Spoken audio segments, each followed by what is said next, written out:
nesse processo do enxugamento, o senhor propõe também, a PEC propõe, então, um enxugamento das cadeiras de vereadores dos municípios, isso eu imagino que tenha um tamanho, né, um volume, e os super salários do funcionalismo público. Vamos aqui já adiantar que a gente não está falando dos cargos mais gerais, a gente está falando dos supercargos com super salários. Bom, primeiro lembrar, antes de mais nada, que o Congresso tem feito um pouco a sua parte, né? Porque às vezes a pessoa diz, não, tu está querendo diminuir o dinheiro das câmaras municipais. Estou. E por que não mexe com o Congresso? Vamos lembrar, eu gostaria de mexer mais ainda, mas alguma coisa já foi feita. Por exemplo, o Congresso, é bom as pessoas lembrarem, acabou há um bom tempo com o 14º e 15º salários. E o relator fui eu. Eu que fui o relator pela Câmara, que apresentou ao plenário, para acabar com o 14º e 15º. Agora, por exemplo, fizemos a reforma da Previdência. Não tem cabimento. O Brasil tinha uma das mais perversas previdências do mundo. A turma de baixo, se você pegar 2 salários mínimos, é praticamente 90% dos aposentados, pagando para a turma de cima. Aqui tem um conhecido meu que se aposentou um dia desse, da PM, com 45 anos de idade. Um salário lá na altura. Ele vai ter muito mais anos de vida aposentado do que o que trabalhou. E quem paga isso? A turma de baixo. Bom, então corrigimos essa distorção. Alguém poderia imaginar o seguinte, mas vocês não se colocaram no processo. Nos colocamos. O Congresso Nacional também fez a sua, também entrou. Então hoje, o parlamentar que começar o homem, a mulher, que começar uma carreira, se ele achar que os 5 salários é pouco, então ele já vai abrir uma previdência complementar. Porque isso vale para todo mundo.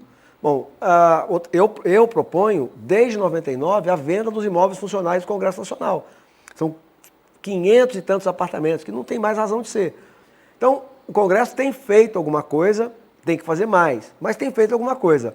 Agora, as câmaras municipais, o que é que eu estou mexendo? Primeiro, eu estou fazendo uma redivisão, porque não tem cabimento o município de 5 mil habitantes estar na mesma faixa do município de 100 mil.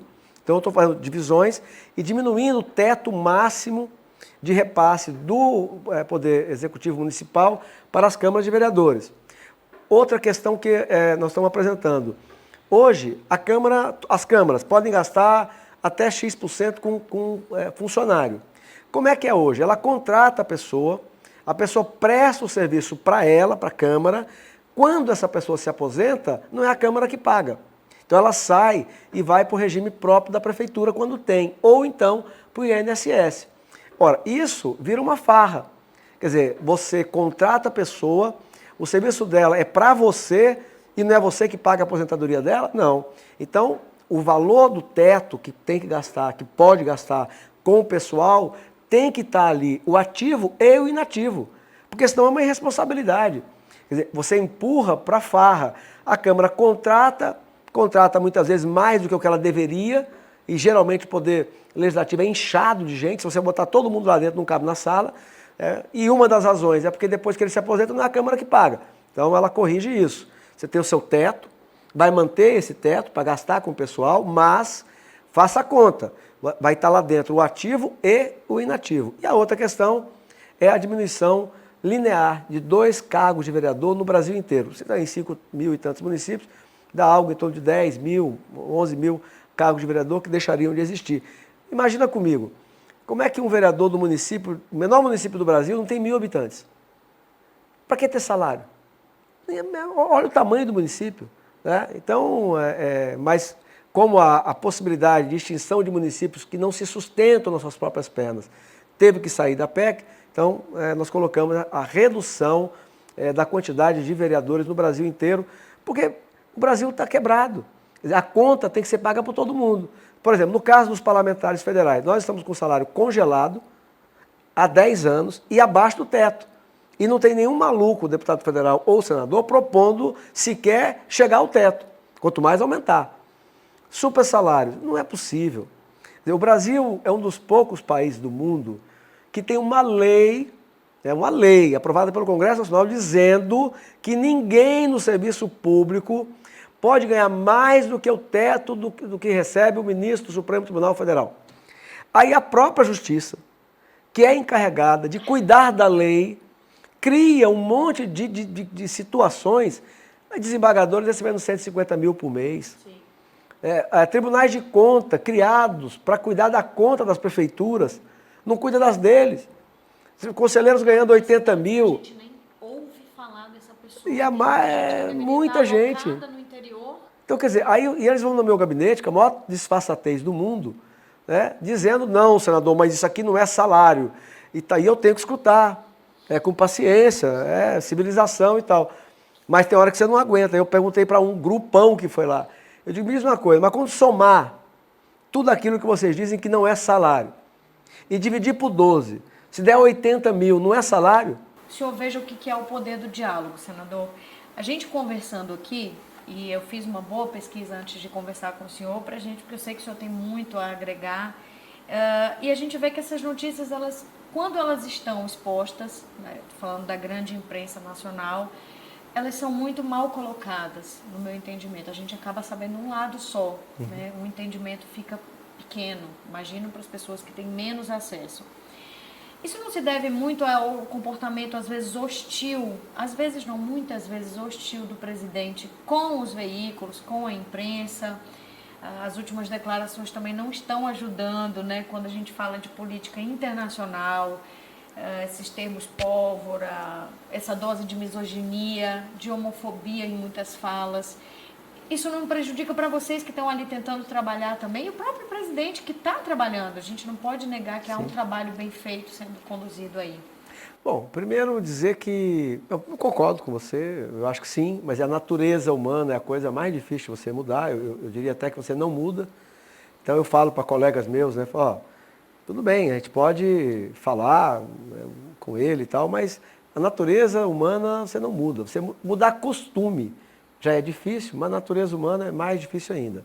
Mas eu concordo com você, eu acho que o presidente, a quem eu tenho a honra de servir, como seu vice-líder no Congresso Nacional, porque é um homem probo, íntegro, um brasileiro patriota, que está do nosso lado na questão amazônica, né, é o primeiro presidente, depois de tantos, né, que quer nos devolver a soberania perdida sobre a Amazônia, que hoje nós não mandamos, o Brasil não manda na Amazônia hoje, mas de fato, e ele tem feito coisas muito boas para o país. Olha o comportamento dele na pandemia, olha o caso do Acre. Se não fosse a ajuda do governo federal, do presidente Bolsonaro, o Acre estava em convulsão. Imagina, tira daqui, imagina você tirar daqui tudo que está vindo de Brasília. Eu falei agora há pouco, 310 mil pessoas recebendo auxílio emergencial. Sim. Todas as prefeituras do Acre receberam isso, todas. Umas 7 milhões, 12, 14, 6, já da partilha onerosa do pré-sal no ano passado, que foi uma concessão dele. Sim. Não era obrigado, né? O governador Gladys Cameli recebeu quase R$500 bilhão em dinheiro na conta. 150 milhões obrigado a gastar na saúde e os outros liberados para ele gastar onde for mais importante no Estado. Fora outros, imagina se não tem isso. Né? Vários recursos extraordinários, conseguir salvar com apoio importantíssimo do general o Santos Filho, o dinheiro para a Brasileia e para a Solange. Se não sai naquela semana, nós íamos perder, ele sumia do orçamento. E o general foi gente finíssima, trabalhamos o ano inteiro. E na última semana ele autorizou fazer a licitação, mesmo sabendo que teria que corrigir em janeiro, mas porque se não estatasse o processo, acabava. Então,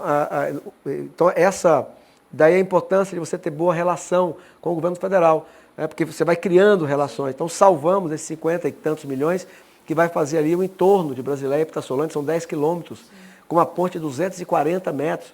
Sobre a nossa Estrada do Pacífico, queria conversar um pouquinho sobre essa questão ambiental, né? Que é tão cara a pessoas que não moram aqui, o senhor falou muito bem isso, e é uma pasta que nos preocupa, que nos afeta nesse sentido. O desenvolvimento precisa acontecer. Mas temos um presidente eleito americano em França com esse entendimento de como vai ser conduzido isso. Não sei se quem está nos assistindo vai gostar da entrevista, mas eu estou gostando muito. Porque você está tocando em assuntos que eu acho que são fundamentais. Eu, até agora, estou passado com o fato de que a declaração do Joe Biden e a repercussão das declarações dele no Brasil passaram quase incólume. Eu considero uma vergonha nacional O presidente brasileiro eleito, ele tem o poder e a obrigação de nomear os cargos, vírgula, escutando os Estados Unidos. Veja, isso é uma vergonha monumental. Quem é esse sujeito, Joe Biden, para dar pitaco aqui dentro? E o que fica impressionado é você ligar a televisão e ver jornalistas em cadeia nacional dizendo que a eleição do Joe Biden vai ter que fazer o Brasil agora mudar o ministro de Relações Exteriores, o ministro do Meio Ambiente. Quer dizer, quem decide a política de relação exterior do Brasil não é o Brasil. Quem decide a política de ocupação e de recursos naturais do Brasil não é o Brasil. Isso é de uma vassalagem que só tem no Brasil. E o que mais me espanta é que a esquerda, que olha como a esquerda é uma metamorfose ambulante. Ontem ela atacava o presidente Bolsonaro porque o presidente Bolsonaro era obediente ao Trump, segundo eles. Agora, eles acham normal obedecer. Quer dizer, é de uma metamorfose, é de uma doença terrível. Quer dizer, eu fui um dos poucos, pelo menos que eu vi, que gravei falando sobre isso e escrevi um artigo. O que eu posso dizer ao povo do Juruá? O que eu já afirmei. Recentemente eu levei 2 ministros a Cruzeiro do Sul, só de uma vez. Acho que nunca tinha acontecido, de 2 ministros. Relações Exteriores, acho que foi a primeira vez que o ministro de Relações Exteriores foi a Cruzeiro do Sul, e o Rogerinho. Quando anunciamos dinheiro para ajudar o Gladys a fazer a duplicação do centro da cidade ao aeroporto, e 15 milhões, e 30 milhões para o Gladys ajudar a recuperar Rio Branco a Porto Acre, e o ministro de Relações Exteriores foi lá com os vizinhos peruanos, dos estados vizinhos. Eles já escutaram, o Brasil, a parte brasileira está resolvida. Agora, eu disse lá, vou dizer aqui de novo. O que me preocupa? Porque uma equipe de altíssimo nível do Itamaraty foi ao Peru e voltou de lá de farol baixo. Por quê? Porque essa lavagem cerebral que tem que cuidar do passarinho, da biodiversidade, meu Deus, mas vocês querem tirar pedra? Se tiver pedra na reserva, a Alemanha, que é um exemplo, não sei do quê, porque de lá nasceu o comunismo e o nazismo. Tinha que passar mais 100 anos pedindo perdão para a humanidade, se penitenciando só por isso. Não, mas é um exemplo. Acabou de inaugurar uma Itaipu e meia o ano passado, de termoelétrica.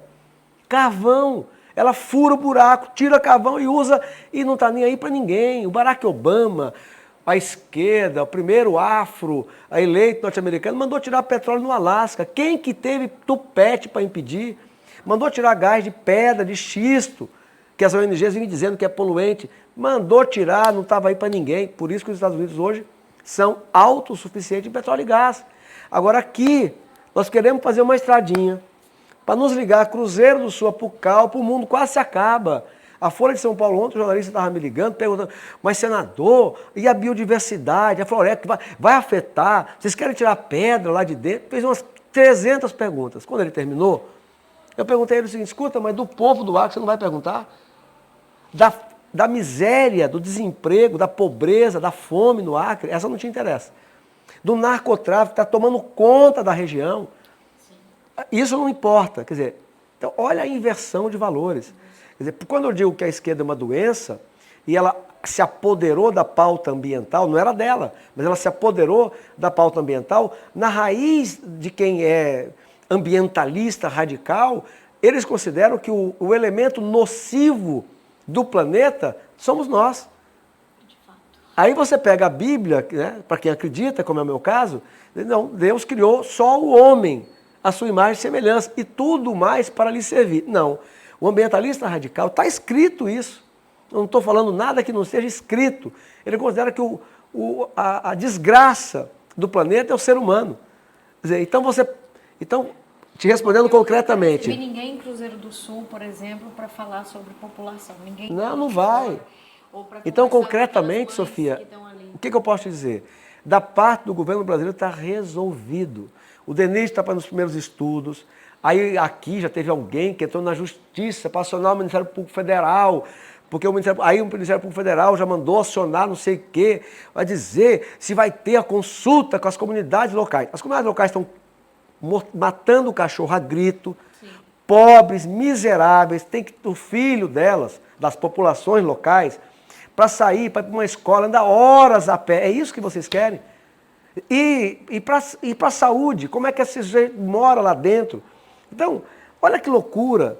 Quer dizer, agora, o povo do Acre inteiro, o povo muito do Centro-Oeste, aqui de Rondônia, precisam disso. Então, é uma luta, porque você trabalha contra esse xiitismo pela primeira vez. O único tema que eu cheguei a pedir para alguém da imprensa do Acre, inclusive para minha amiga, irmã, Vânia Pinheiro, eu digo, olha, eu faço um apelo a vocês. Eu nunca liguei para um jornal do Acre para pedir para, olha, tira essa matéria minha, põe essa matéria, nunca, nunca. E claro, acho que todos teriam que fazer isso. Sei que não é bem assim, mas eu sou assim.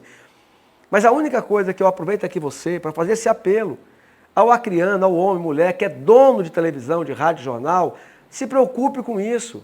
Estude esse tema, porque veja, eu estou com 57 anos de idade, já passei da metade da minha vida. Agora, os nossos filhos e nossos netos, se essa questão ambiental ela continuar dominando como ela domina aqui, em cima de premissas falsas, mentirosas, em cima de fraude, nós, aqui na Amazônia, é que afetamos o clima no sudeste do país. Isso é uma mentira, isso é uma fraude total. Estudem isso. Se esse tema, se não houver uma unidade no Acre, para desmistificar isso, para trazer as mínimas condições para o Acre prosperar, nós vamos nos eternizar na miséria, porque não há milagre. Então eu estou tentando, e estou satisfeito, porque o governo, o presidente Bolsonaro, o ministro de Relações Exteriores, o ministro do Meio Ambiente, o ministro Tassi, todos, o Brasil, o governo federal comprou a ideia de que para nós é fundamental ligar Cruzeiro a Pucallpa, não só a estrada, mas fazer um estudo de viabilidade econômica para ver o que eles têm, que nós precisamos, o que nós temos, que podemos produzir para eles e o que podemos fazer juntos. Talvez para terminar esse tema, lá no Peru, numa viagem oficial, eu escutei de um ministro que já não é mais, uma frase que para mim resume isso. Ele disse assim, olha, o Peru, nós temos os portos que vocês não têm, mas vocês têm a escala que nós não temos. Ou seja, nós temos escala, tamanho, eles têm os portos. Que bom. Boas notícias, então, Juruá. E vou levar o Fábio, viu? O ministro das Comunicações, que era para ter vindo comigo agora um dia desse, de primeira mão.